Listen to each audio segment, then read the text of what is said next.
Hello students, today in this video we will get to know about aggregate supply. Like aggregate demand we have already done, right? So aggregate demand is equal to C plus I, consumption plus investment, right? And today we are going to see what is aggregate supply. So let's do the meaning first.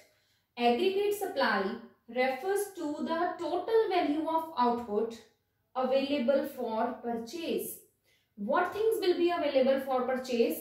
That the producers are selling, right? So in other words, right, you can write the total value of output available for selling, right? Available, whatever is available for purchase, this means that is ready to sell. Producers are ready to sell.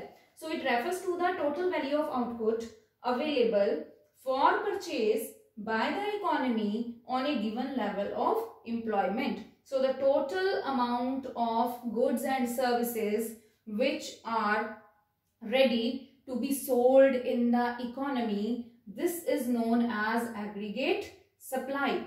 Let's take one more meaning. In physical terms, aggregate supply is the flow of goods and services in the economy, right? So how many goods and services are available in the economy, right? How many producers are selling worth how many amount of goods in the economy. So this is known as aggregate supply. When we will say in the economy 100 crore worth goods and services are available, right? So this means that 100 crore means aggregate supply only.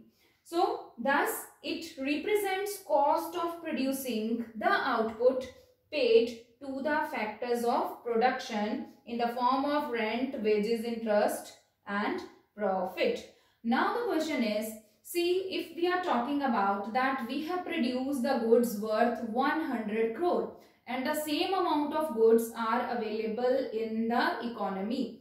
Now the question is, why the value of same aggregate supply is 100 crore? Why? Because in order to produce the same goods, right, we have spent how many rupees? 100 crore. Now we need 4 factors of production in order to do the production of goods and services. What are these 4 factors of production? That is land, labor, capital and entrepreneur, right? So what we need to pay to them? They have worked in order to create production, right?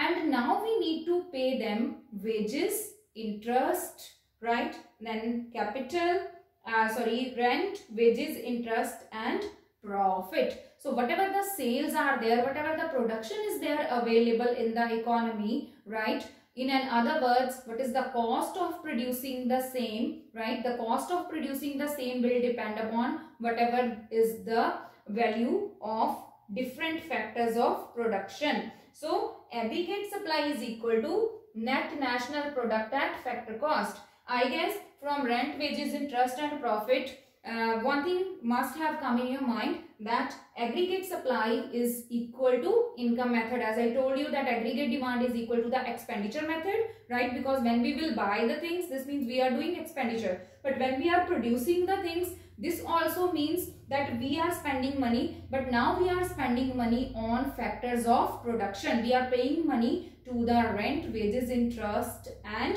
profit. So aggregate supply we can find out by putting the values of income method, and then by income method whatever we are getting net national product at factor cost.